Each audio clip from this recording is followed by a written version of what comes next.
Right, so climax here. So this is my Wolverine SMP, which said I'll do a quick review on. So there's been a couple of questions that have been asked, which I'll briefly cover, and then I'll just go through the kit as well. So base weapon is a G&G TR4 CQBH.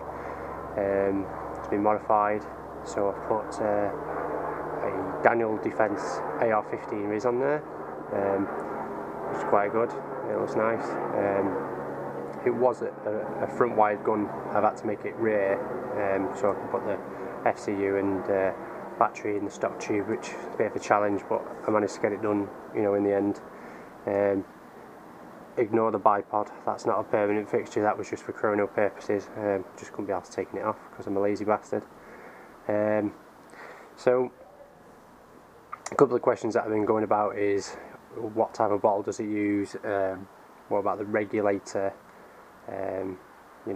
Maintenance and that sort of stuff. So this, that's a bit scary. So this is the bottle and regulator. So it's a Gorilla 48 CI 3000 PSI bottle with a red line regulator on there. There's red line right there. It's quite nice. It's got the tournament lock on it, and that's your air cap that is to pressurise it on. But with this you get that's the red line. So you've got red line on it. So you pop it in there to tune your PSI. So your PSI, which is there, I don't know if you can see that. That controls your FPS. So mine's set just below 80 on there. We get about 330, 335 thereabouts with that. So what you do with the tournament lock, what you would do is you'd unscrew that. You wouldn't drop it, but you'd unscrew it. Then use that Allen key, pop it in there.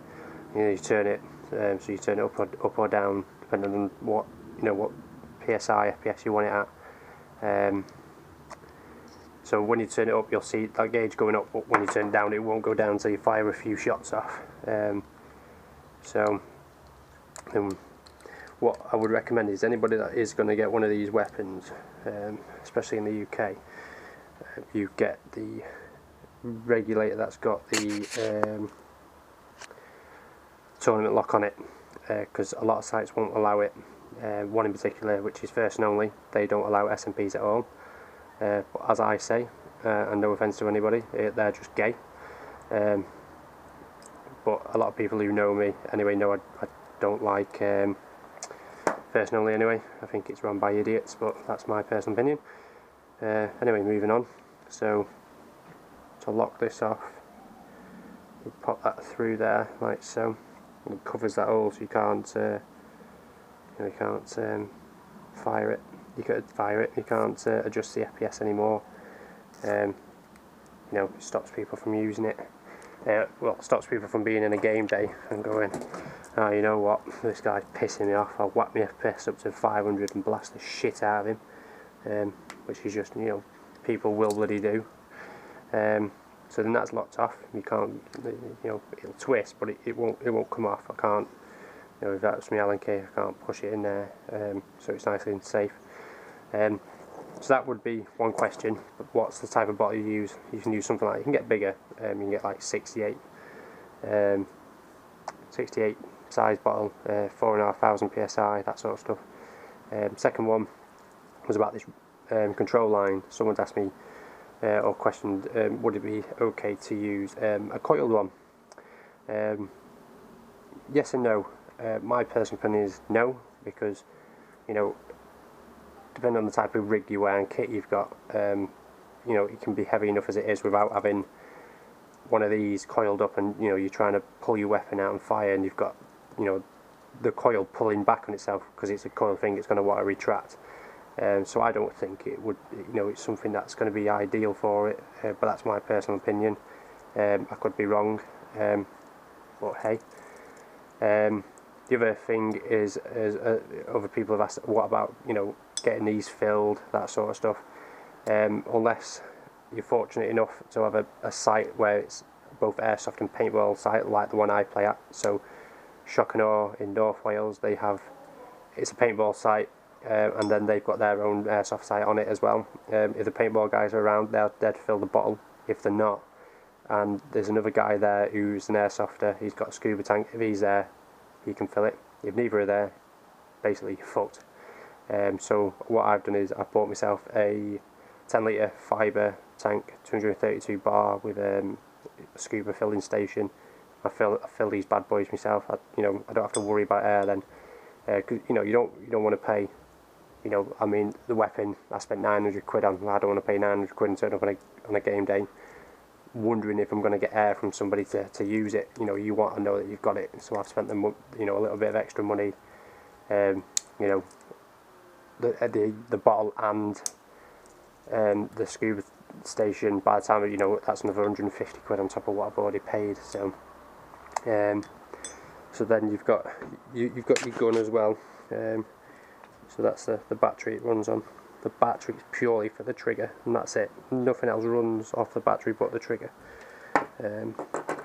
So this is one of my vests. This isn't my main one. This is my ATAX FG. It was DCS carrier. I've got a twin of it in multicam, which is my main vest. It's the one I'll use pretty much all the time, or will be using all the time. Just depends. So, you know, you pop your bottle in there. These little pouches are great. This is a purpose built pouch for these bottles. It's a HPA tank pouch, so you know it's great. Now, a lot of people, when they use this, they'll have a line down there. How am I going in? And we'll have my line in here. So it's hidden away. Well, not so much hidden away, but it's, you know, it's a bit better. So what I'll do is I'll just prime this so it's ready, and I'm going to show you a quick fire test as well. Just scroll that all the way down. Maybe, I don't know if you can see that gauge. You know, it's just under 80 psi.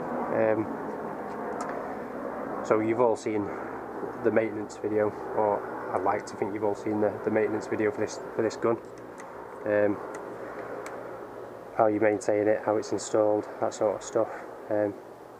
So with regards to the battery and the FCU, it's personal choice. You can put it wherever you want. People have it here in the grip with a plate on it. Mine's got a base plate on it, taking the screw out the bottom, pipe comes through. I've chosen not to have it in there. I've got it in here.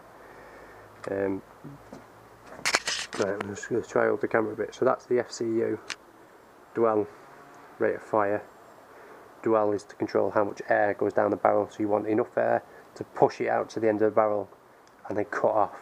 You don't want too much where, you know, it's still feeding air long after the BB's left, because you'll just waste loads of air.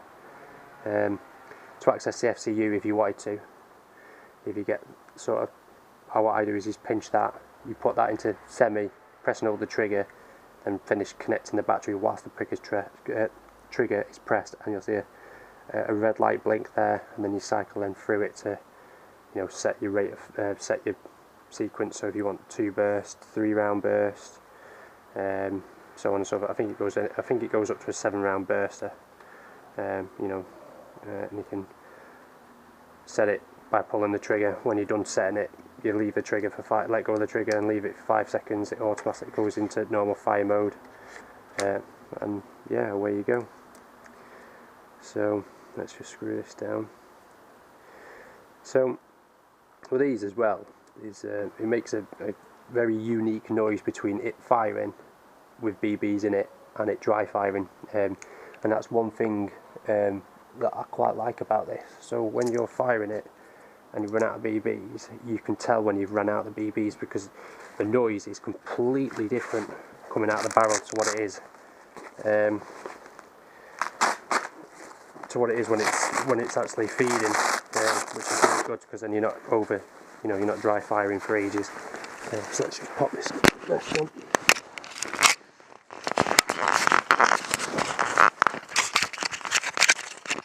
Oh shit! Bloody comes here, so Probably would have been a better idea to have done this first, but you wouldn't have seen how it goes in my rig. So let's just adjust myself to look at twat. Here's my control line. You know, it's sitting here. You know, I can move it. You can use the hydration bit and sort of wrap it in there, so you know it's right here. It's not, you know, it's not in the way. It's not in my way. It's dangling right where I want it to. Attach that by pushing that in. Now, there's one thing no one told me, but I was told I should get, is when I bought this nozzle or plug should have come with it, and it didn't. So I had the weapon, I installed it all, I had everything, and I couldn't test the unit until I got that. So I had to pay the Grange Airsoft 26 quid for that, robbing bastard. So not happy about that, but what can you do? So I'll do a quick dry fire and then follow it on, then I'll stick some mags in it, and you can sort of hear the difference then between it firing dry and firing finger. So you know it's got quite a crisp noise to it. So one of these mags is only part filled and one is full, but I'm not too sure which one it is now, so I think this is the part filled one. So we'll do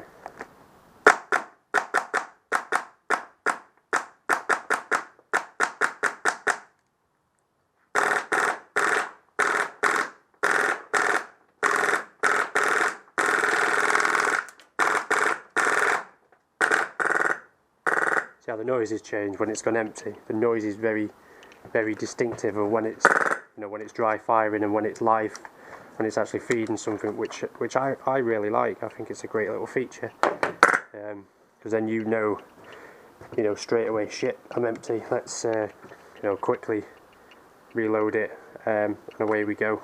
So we'll do that again.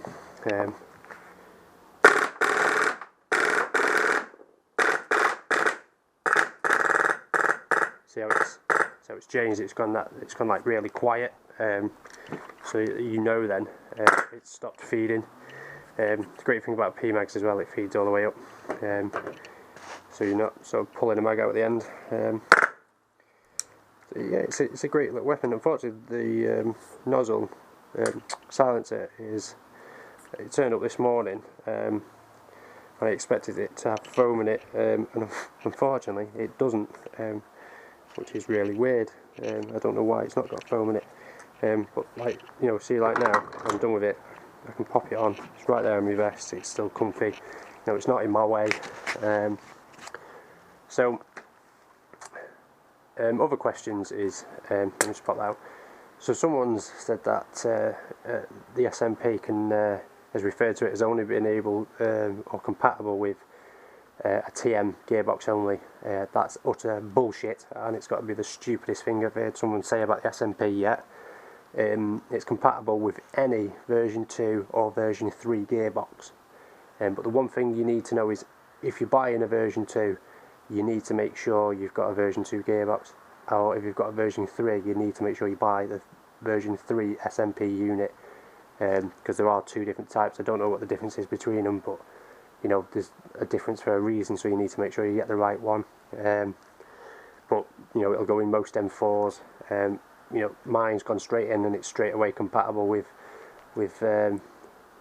my hop and barrel. I've also been told that because it's got a CQB barrel in it and it's shorter, it'll use more air as well, which is a bit disappointing. Because it's going to use more air, means my air efficiency isn't as brilliant as what a normal one would be. I'm told that it's like that because it's a tighter barrel and it's shorter. It's got to use more sort of air to push the BB through, you know, with the same velocity as it would with a standard size barrel. So you know, it's a bit disappointing to find that out. But you know, what you're going to do, you know. I mean, if I wanted to, I can change it into another weapon that I've got anyway. I'm looking to get an AK-47, so if I wanted to, I could strip this out, keep the shell, keep the body of the gun and the gearbox shell, throw it into the AK, and just keep swapping them back and two, so I can have an AK SMP for one weekend, and then an M4 the other. So you know, there is that. I mean, you know, there's a couple of cons to the gun. I don't know if there's so much cons, but you know, finding somewhere to get your air is a problem unless you know you do what I've done and buy a scuba tank, which is just another added cost. Maintenance now, unfortunately, you know, it doesn't matter what airsoft gun you get. You know, maintenance is maintenance. AEGs obviously aren't. You don't maintain it or go into it until you know something breaks, or you know you chrono it and think, oh god, that FPS is fucking shite. Let's get that up a bit. Whereas this, you know, every 50,000 BBs or so, you're going to want to strip it down and use gun save T-Tech grease, which is recommended for this. You know, grease it up and that sort of stuff, give it a clean. I've done a video on that so people can see. It's not, again, I don't think it's so much a con of the pros and cons. I think the con of it is, you know, because it's a relatively new system, there's not much in the way of information on this. You know, there's stuff on Wolverine site of how to install it, but there's not a video of it. It's just a step-by-step. You know, another step-by-step of how you do the, you know, the setup of it and that sort of stuff. So, you know, I've sort of gone into this really blindly. A guy supplied it to me with a promise he was going to fit it for me. Didn't fit it for me, so I had to do it myself. The maintenance I've had to do myself. So, you know, I'm learning and doing all this in the dark. So the reason for me doing a crap review, which I think this is probably going to be a crap review to most people, but you know, it highlights some of the things that, you know, if a normal airsofter like most of you guys who probably watch this can do it, you know, there's no reason why you guys can't do it as well. The pros of it is, though, it's not weather dependent. You know, you can play it, you can use it in any types of weather, you know, because it's HPA, so it doesn't get affected by the weather. You know, another pro of it, it's an airsofter's paradise. You can regulate your FPS, you can fine tune it to whatever you want it to be.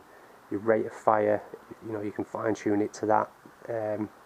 You know, with the lockout as well, you can lock this out into single shot. So whether you stick it in full auto or not, stay at single. So if you know, if you wanted to DMR it for a day or whatever, you probably could. You know, I don't know how your site or the site you play at would take it, you know, given the type of machine it is, but yeah, you can DMR it quite easily. You know, it's a good piece of kit, and I really do like it. You know, value for money. You know, it's fantastic. You know, 450 quid for the unit, which you get whole unit, the control line, the regulator, and a bottle. You know, and the unit comes with the battery and the FCU. You can't argue with that. You know, you buy most decent airsoft AEGs for that sort of money, and then you still throw money into upgrading the internals, whatever. Whereas this is straight in, you're done. If you've already got a base weapon, you're laughing because it's going to save you some money there. I had 3 base weapons, but because I really like this stock and I wanted something a little bit different, I bought another weapon because I wanted to have, you know, my own weapon that I've built myself, not one that's already got a Riz on it and one that's already got a certain stock on it. You know, I wanted to basically use the receiver and then try and add bits onto it. So yeah, it's, you know, it's a decent weapon. You know, anybody looking to get one or want any, you know, any information on how to purchase it or maintain it or anything like that, you know, you can visit me on AFUK. It's an airsoft forum online. You know, you can find me on there, Climax, and drop me a PM, or subscribe to my YouTube channel, drop a few comments in, whatever. What I will do is, for this particular one, is I'm going to run a full game day of it as well, so you can see what it's like when you're actually out in the field, how it runs. You know, because I can't range it here, you know, other than shooting it over my neighbours' gardens and that sort of stuff, which I'm not going to do. That's the only way of ranging it, so I don't know what the range on this is like either. So it would be good to get it out for a day and see what the range is like, and I would have more than likely imagine it's going to be outstanding. I mean, other people that use these have said the range on them is ridiculous. So yeah, that's going to be the next video, is game day footage of it. So yeah, anything you want to know, let me know. If you want to take the piss like most people do, take the piss. You know, it's a genuine video for everyone to see. So thanks for watching, and yeah, subscribe.